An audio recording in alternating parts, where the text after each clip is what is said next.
Creating a brand or really rebranding, it's not just about a new name, a new logo. It's about clarity, consistency, connection for both your patients and your eye care team.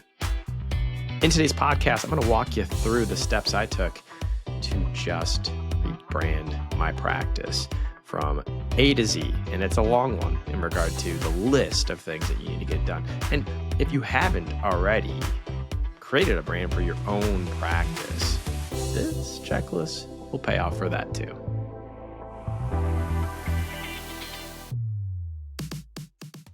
Hey everyone, I'm Dr. Ryan Corte, and welcome to Ryan Reflects. Today we're going to talk about really behind the scenes of what it takes to rebrand an optometry practice or just brand an optometry practice in general. From updating all of your digital footprint, retraining your team, everything in between. And whether you're thinking about making this change or update, or whether you're looking at just in general launching your own practice brand in the community, this is going to give you the roadmap to seamlessly do so. But first and foremost, I want to just give you a moment of praise and gratitude. Thanks for tuning in today to another episode of the podcast. If you haven't so already, make sure you hit that like, follow, subscribe button, drop a comment, share it out to a friend or colleague. It is greatly appreciated. So yeah, we're talking beginning of October of 2025. We made the decision. Well, this decision was made a long time ago as a practice, but we took action to rebrand my practice from Northlake Eye to Reflect Vision Care. And you can probably already hear a little bit of synergy in the name Reflect Vision Care, Ryan Reflects. When I launched this podcast, I wanted to give back to the profession. I wanted to help further educate, share, enlighten stories, positive information, insights, feedback to our fellow colleagues. And so I knew, though, when I was generating the podcast, that I had an opportunity to possibly rebrand Northlake Eye to a brand that is more synergetic, right? Something that had either reflection or reflects. But also, if I'm being completely honest, the name Northlake Eye was off of the original practice location, which was within a mall called Northlake Mall. Well, that mall is slowly declining. And since then, the practice has gone from one location to two and then to four. And so there was just it needed to have a facelift. It needed to have a refresh. And what better time and opportunity to really do so, but to rebrand? And some reasons why you may want to rebrand your practice is exactly that. You feel like you've outgrown what you initially launched with. Maybe it's regionally. Maybe you called your practice the name of your city, I, right? Or maybe you said it's your last name, I, and you wanted to take the city or even your own personal name out of it and create a unique brand, something a little bit different. Or you had something that took place and you're just like, I need to turn the page with this brand. I'm not loving where the direction is going. Or maybe you just want to refresh things, bring an added kind of second chapter or a new season to your team. It's quite simple to do so in concept and to start thinking about it, but in actuality, it is a little bit complex. So let's talk about some of the steps. And really, step one is a strategy and brand identity. So for me personally, I've worked with a gentleman by the name of Joe McNeil, fantastic guy. His business is Waveform Studio. Shout out to Joe. He helped me put together Northlake Eye. He helped me put together Ryan Reflects, and of course, Reflect Vision Care. He is an expert at bringing together concepts, your mission, your tone, your colors, your voice, your strategy, your story, and putting it all together. And he gives me all of the initial legwork of aligning with my vision, my goals, and where I want to take this practice. So I completed a document, asked a bunch of questions, shared a bunch of stories and insight. From there, he gave me 3 logos to work through. And whether you hire somebody externally or whether to do this yourself, I do encourage you to think about more than one vision for the practice initially. Put a lot of the components in place about what you believe in, your core values, mission, and who you're going to serve. But then kind of let the creative direction take place. And for me, it was Joe and his team at Waveform Studio. For others, it may be artificial intelligence or a local designer that you have or yourself, but put together a few different iterations of what the brand could look like, photographs, almost like a vision board, and let it unfold from there. And I can tell you that when I got back the initial concepts, I looked at it myself. I shared it with my family, some of the team members, and then we kind of started to dial it in a little bit, right? Why the name change? What feels, looks, just overall embodies what you believe in? That's what you need to go for. And so it takes a little time to get that brand identity and concept down. But I can tell you, once you work with either a professional or a combination of technology and yourself, you can really bring to light that next chapter. So again, I went through and I actually utilized AI and said, hey, I want to have some kind of synergy with Ryan Reflects, the podcast and the social media platform that I have out there, but also coinciding with the practice. And I looked at naming it. I have offices in Asheville and in Charlotte. I looked at regional names. I looked at state names. I looked at mountains versus Piedmont, like all these different names that embody the region. And a lot of them are taken.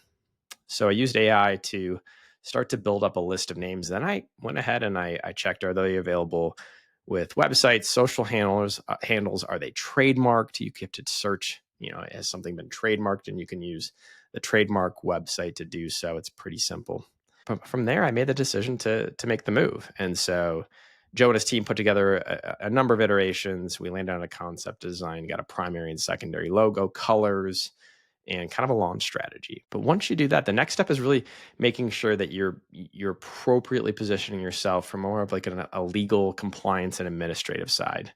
So if you're in a state where you can have a fictitious name, then that comes down to, getting a new DBA and registering with all insurances, that new DBA, and, all the different things that you utilize that DBA for. It could be merchant services, it could be banking, it could be your EHR system, you name it. All these documents you want to update. And I worked with my attorney to do so, to get the DBA dialed in. Could I have done it myself? Of course, but I like to have legal professionals help kind of guide me along the process to make sure I'm crossing my T's and dotting my I's. And I advise that you do so. It just simplifies things when it comes to making sure that you are compliant across the board. Got to let the state board know, by the way. Got to let your patients know, right? And then we'll talk about that. And before you let your patients know, you got to present the concept and vision to your team internally. So at an office meeting, I walked them through the new brand, the new vision. We talked about getting new attire, so workplace attire with the logos, zip ups, scrubs, fleeces, and a little bit more, right? So some hats and some things that you can wear outside the clinic that are fun. We've updated all of our computers, so the logo, the backgrounds. We updated our internal communication system, Slack. We positioned and made sure we had new email addresses that were forwarded on from the old ones. The EHRs I referenced. The website, oh goodness, the website took some time, and Joe and his team really helped me a ton with that. But making sure that the old website is forwarded onto the new one, that you have all of the content pulled over. It's a tall order, right? It's a tall order. But I can tell you now, being a few weeks into it, man, it feels really good to turn the page and bring to light, like I said, that next chapter, that second season of this practice. You really want to do as much as you possibly can before you make that official announcement to your patient base, but also legal changes. And so, behind the scenes, I was getting things ready from a document perspective. So we use Google Docs, and making sure that I share those documents to the new email address immediately, so that the team knew exactly what they needed to do. I was printing out new signage. I was creating new social posts. I was creating, working on the website behind the scenes, hours of operation, locations, insurance, blog posts, you name it. All of those things can be done before you kind of make the switch. But I would tell you that internal consistency helps build out external confidence. And so when the time came, the days leading up to that change were busy, because it was really the 2 days before and 1 day before the change that everything really needed to take place from an external perspective. So the website needed to be double and triple checked. Yeah, I had to be prepared after clinic was closed, and to change over the Google My Business pages, the social media pages, which, by the way, you want to make sure that the social handles you want are available, and you can search for that stuff. I updated Bing, I updated Apple Maps, photos all across the board, making sure that the team has the appropriate verbiage on how to communicate to patients, right? Because that's a huge factor. Social media, search engine optimization, once you make that change, takes a little time to sync up with the internet. But I can tell you, we sent a mass email out to our patient base, educating them on the change. When you go to the website, Northlake Eye, it redirected immediately to Reflect Vision Care with a quick little blurb that popped up that said, Northlake Eye is now Reflect Vision Care. Click on this to learn more. And really in doing so, we haven't had any problems, issues. They may ask, is it the same office? Absolutely. Train the team like, same team, new refocused leadership and vision. The records are still there, all your insurance information, demographics, all of that's still there.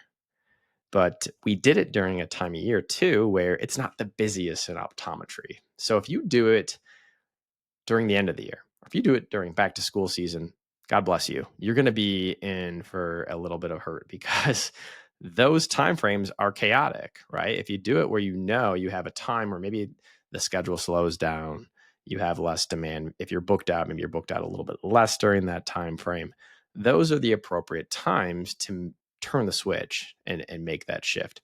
But we had an all staff meeting a couple times before. We discussed how to communicate to patients about it, how to answer the phones, and all of those things and more help create that internal communication leads to that external confidence, which further ripples out into the community. And the last thing you want to do is have the community completely confused on what's happening. You want to be as clear and transparent as possible. And your team's role is really to reinforce the brand. Yes, when patients call, they say, welcome to Reflect Vision Care. How can I help you? Or thank you for calling Reflect Vision Care. How can I help you? Same thing at check-in. Hey, what happened to the previous brand, Northlake Eye? They educate them on that, and away we go. And if you want to alleviate and eliminate all these hiccups, I advise you to put together a checklist of all the things that you need to get done before you flip the switch and make the name change. A few other ones you want to make sure that you're updating all of your internal, manuals, privacy policies, aligning with HIPAA, FTC, PCI compliance, all the things that need to be done. Your email, your fax. If there's any data migration that needs to take place, that should be done, and all of it should be done after the practice closes. So again, that day before you make this brand switch change announcement, that night is one that you won't get a ton of sleep. You're going to be working through the night to make sure that you have all of the appropriate changes. And of course, hire and help if you can. Lean on team members, other doctors in the clinic that could assist you. Obviously, anybody who's part of your administrative team within the practice. If it's just you and you're a small solo shop, well, you got your work cut out, but hopefully somebody can help you. And then as you launch, full transparency, we did the launch. We did a soft launch where we updated all of our social media, updated all of our profiles, updated everything internally, externally, but we didn't actually send an email out until about a week later. Once we had tested out some things, forms, online scheduling, messaging, we wanted to make sure that we were confident about everything being adjusted as much as possible. And the redirects were working, the website traffic was making sense, social engagement was happening. And now we're in the position where we're auditing and we're seeing what are we missing? If just today I got a message, hey, something prints out and it still has an old contact email on there. Can you adjust it? Absolutely, I can adjust it. I'd be more than happy to. And it doesn't take long to do so. And you can make these small tweaks and these small adjustments. Any of these transitions won't be perfect. Rebranding is absolutely a process. For me, it took, a good 9 months to prepare and to get all my ducks in a row. And, I had a lot of other things going on behind the scenes otherwise, but I was very intentional about not only the process, but the timing, waiting until the fall of 2025 instead of doing it in the summer of 2025, but during back to school, and making sure that we had enough runway to be aligned and ready to go for the end of the year rush. Because those were two timeframes I really wanted to make sure we didn't run into. And the first quarter of the year is by far the busiest for our practice with insurance turning over. So Those factors and more have led to a successful rebrand from Northlake Eye to Reflect Vision Care, which, by the way, if you are an optometrist looking to practice in the state of North Carolina, in particular Asheville, North Carolina, reach out. I am hiring and you can join our team. A few closing thoughts. Rebranding it's a process. Branding in general takes time, energy, and effort. We're now doing a lot in the community. We're doing a lot through paid search, through organic search, optimizing the website, optimizing social, going to health events, sponsoring things in the community to make sure that our community and patients know what's happening. I believe that internal alignment is absolutely huge before you can provide external education and confidence and kind of carry that value over for your patient experience. It should be an exciting process. Don't get me wrong, there's legal and compliance-based stuff that you need to make sure you cross your T's and dot your I's. But if you're going to rebrand, do so with intention. Do so to make an impact on not only the practice and your team, but the patients that you serve and care for, and help best align with your eye health and vision care needs for how you're going to serve the community. And do so with an open mind and understanding that there will be some speed bumps, some hurdles that may take place, some challenges, but upon doing so, you can have an incredibly successful rebrand and take your practice to the next level, especially when it feels like it's the appropriate time to do so. So if you haven't checked out the new website, reflectvisioncare.com, the new social handles are all Reflect Vision Care. Again, I'm hiring if you're looking to practice in the state of North Carolina.